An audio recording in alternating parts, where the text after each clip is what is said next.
warahmatullahi wabarakatuh. Ketemu lagi dalam mata kuliah manajemen marketing. Kali ini kita akan membahas crafting the brand positioning ya. Jadi kita akan membahas sebuah crafting membentuk positioning merek ya. Crafting the brand positioning. Oke. Selanjutnya kita bahas dulu marketing strategic. Marketing strategic itu berdasarkan the STP process. STP process adalah segmentation, targeting, positioning. Jadi semua strategi pemasaran dibuat berdasarkan STP, yaitu segmentation atau segmentasi, penentuan sasaran, targeting, dan positioning. Jadi perusahaan menemukan beragam kebutuhan dan kelompok di pasar ya, yang akan dibidik, yaitu segmentasi. Yang akan dibidik yang mana? Yang dapat dipenuhi oleh perusahaan secara superior. Kemudian memposisikan penawarannya agar pasar sasaran mengenali kelebihan dari penawaran dan citra perusahaan itu. Jadi kita membidik dulu yang mana targetingnya. Setelah kita perusahaan menemukan beragam kebutuhan dan kelompok di pasar, itu nama segmentasinya. Kemudian membidik mana yang dapat dipenuhi oleh perusahaan secara superior, itu adalah targetingnya. Kemudian kita memposisikan penawaran agar pasar sasaran mengenali kelebihan dari penawaran dan citra perusahaan. Jadi itu yang dinamakan dengan strategi segmentasi targeting and positioning atau STP.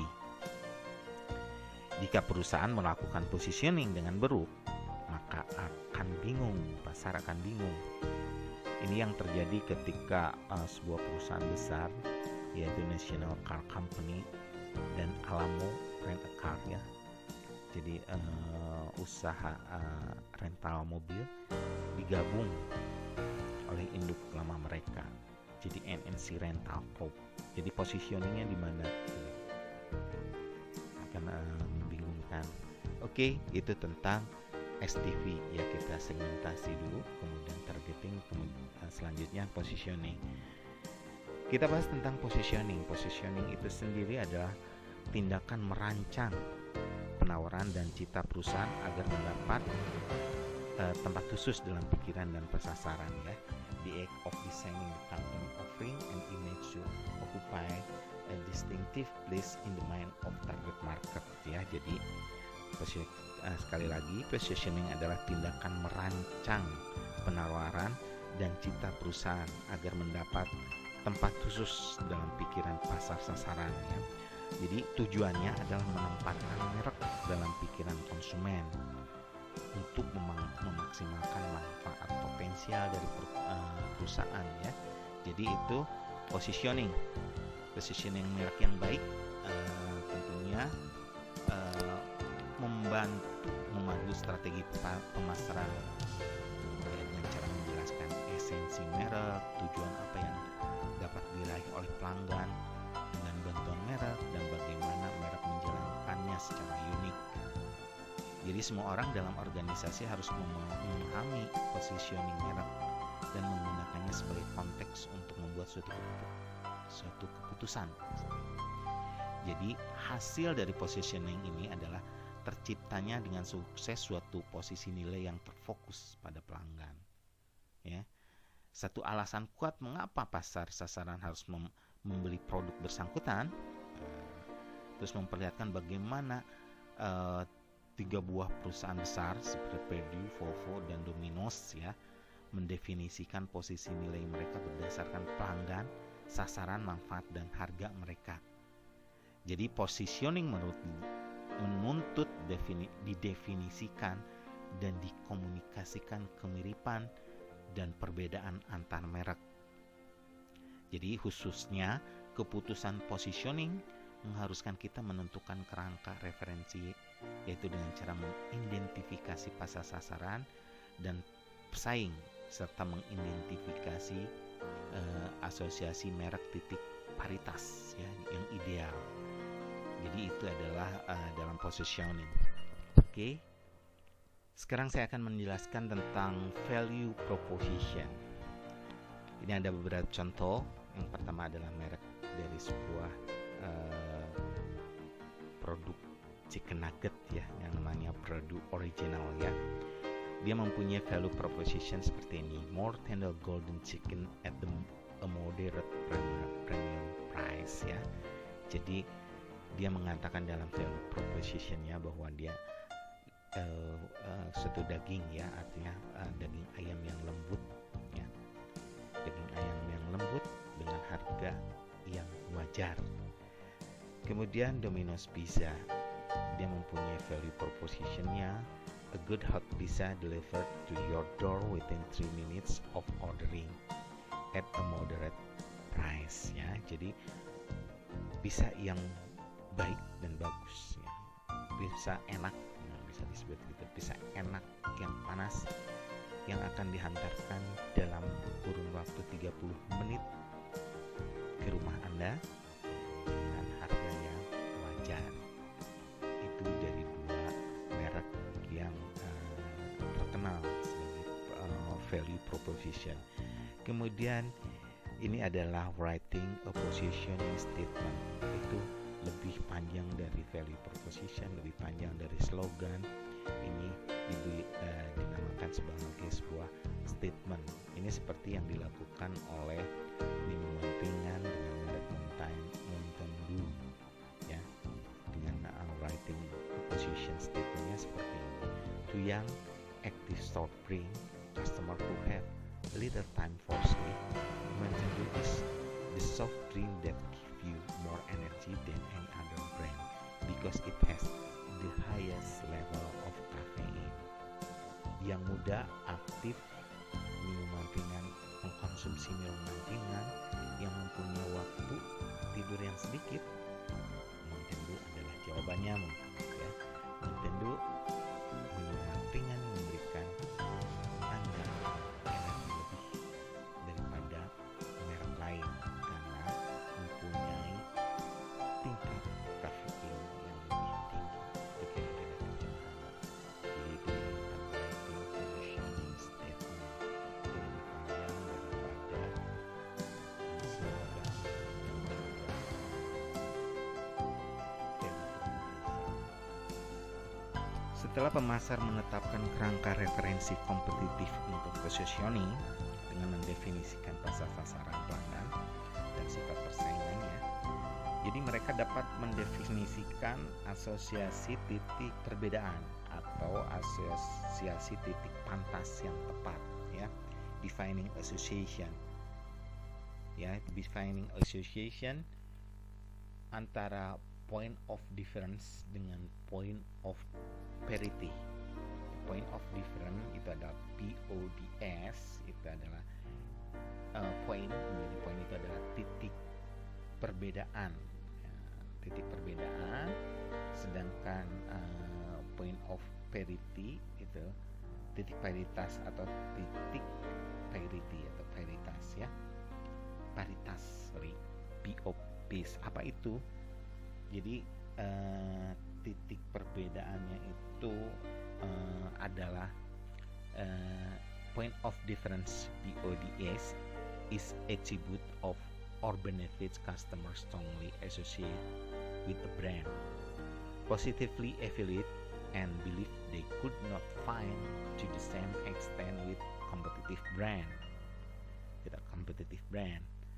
Sedangkan point of parity, POPS, is association that are not necessarily unique to the brand but may be shared with other brand. Oke, dalam bahasa Indonesianya point of difference atau titik perbedaan ya, atau POD adalah atribut atau manfaat yang secara kuat diasosiasikan konsumen dengan suatu merek ya, terus dinilai positif dan diyakini tidak dapat ditemukan kesamaannya pada merek pesaing.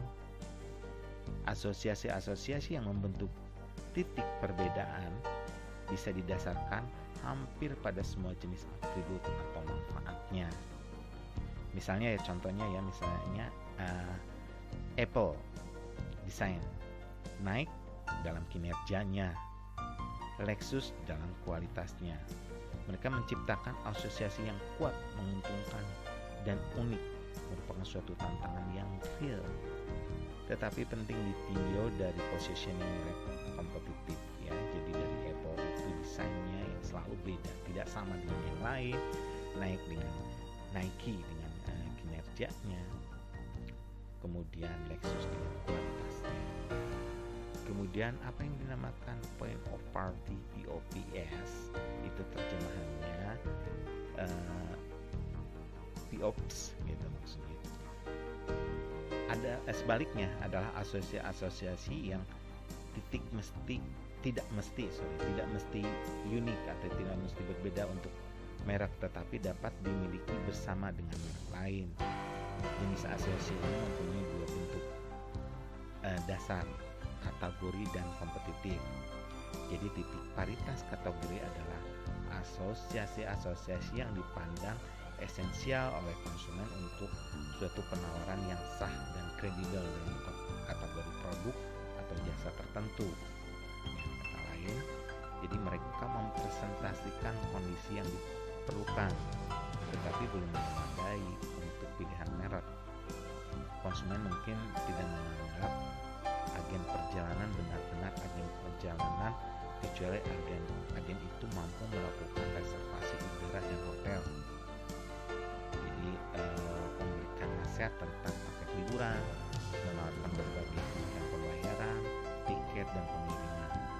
Jadi titik paritas kategori dapat berubah sepanjang waktu akibat kemajuan teknologi, perkembangan hukum atau tren konsumen. Tetapi mereka adalah harga yang harus dibayar untuk memainkan permainan pemasaran. Jadi titik paritas kompetitif adalah asosiasi yang dirancang untuk menegaskan titik perbedaan pesaing. Jika di mata konsumen, merek dapat mencapai titik impas di area-area di mana pesaing berusaha menemukan keunggulan dan mencapai keunggulan di area lain. Merek itu seharusnya berada pada posisi kompetitif yang kuat ya, dan mungkin tidak terkalahkan. Oke. Jadi kalau kita perbandingkan tentang perbedaan antara point of difference dengan point of parity, itu adalah agar dapat mencapai titik paritas pada atribut atau manfaat tertentu, harus ada cukup banyak konsumen yang meyakini bahwa merek itu cukup baik pada dimensi itu untuk titik paritas. Ada zona kisaran toleransi atau penerimaan dalam titik paritas ya. Jadi secara harfiah, merek tidak harus terlihat sama dengan pesaing, tetapi konsumen harus merasa bahwa merek cukup berhasil dalam atribut untuk manfaat tertentu. Jadi untuk titik paritas itu ada asosiasi yang tidak harus unik ya. Jadi mereka misalnya suatu agen kargo, agen tiket bisa mencakup menjadi travel agent, menjadi penyedia, menjadi konsultan dari pariwisata, menjadi penyedia transportasi, menjadi kurir dan lain sebagainya. Itu kategori pengiriman dan perjalanan akomodasi itu dinamakan dalam suatu titik varietas ya. Sedangkan dalam titik perbedaan itu adalah dari atribut merek ya. Jadi yang memang tidak akan sama dengan merek yang lain. Ya, tadi saya contohkan sebagai Apple itu desainnya tidak akan sama dan tidak akan memiliki kesamaan yang persis dengan yang lain. Dari Nike mungkin desainnya hampir sama dan sepatu, tapi dia dalam kinerjanya, dari kekuatannya, dari desain dan kinerja dan image-nya. Kemudian Lexus dari kualitasnya. Oke, itu tentang defining association antara point of difference atau PODs dengan point of parity atau POPs. S itu menandakan banyak, POPs-nya dengan banyaknya. Demikian perbedaan. Oke. Conveying category memberships. Jadi ini adalah hal penting. Jadi di dalam conveying category membership artinya menetapkan keanggotaan kategori. Jadi pelanggan sasaran menyadari bahwa sebuah merek, misalnya sebuah merek Revlon merupakan kosmetik terkemuka. Kemudian Energen adalah merek sereal terkemuka. Kemudian Mark & Plus Center adalah perusahaan konsultasi marketing terkemuka, dan seterusnya. Meskipun demikian, seringkali pemasar harus memberitahu, announcing kategori benefit, Jadi perusahaan harus memberitahu konsumen tentang keanggotaan suatu merek. Mungkin situasi yang paling jelas adalah peluncuran produk-produk baru, Jadi comparing untuk exemplarnya. Kemudian di sana terutama untuk identifikasi kategori itu sendiri yang tidak jelas, Jadi pertama announcing category benefit, Jadi mengumumkan jadi keuntungan dari pengkategorian itu, terus membandingkan. Jadi contoh-contoh comparing, di exemplar dari masing-masing produk, relying on the product descriptor, Jadi deskripsi dari produk itu sendiri apa. Kemudian karena ada situasi di mana konsumen mengetahui keanggotaan kategori merek, tetapi mungkin tidak yakin bahwa merek itu merupakan anggota sah kategori tersebut. Misalnya gini, Anda kenal merek dari Hewlett Packard ini, Ini memproduksi kamera digital, tapi memproduksi juga PC, laptop, dan lain sebagainya.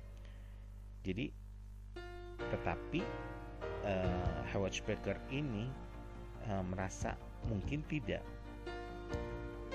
dia masuk ke dalam kategori kamera digital sekelas dengan Sony, Olympus, Kodak, atau Nikon. Mungkin HP perlu memperkuat keanggotaan kategori kalau dia memang mau bermain di kamera digital, ingin eksis dalam keanggotaan atau dalam kategori suatu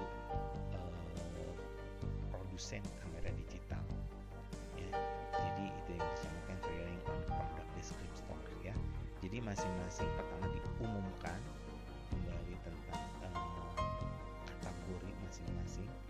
Jadi itu dapat memberikan informasi terhadap konsumen bahwa misalnya Revlon itu adalah dalam kategori kosmetik, Energen termasuk kategori sereal, Plus Center itu kategori konsultan marketing. Jadi ada kemudian bisa dibandingkan apakah itu pengkategorian itu mereka itu sejajar,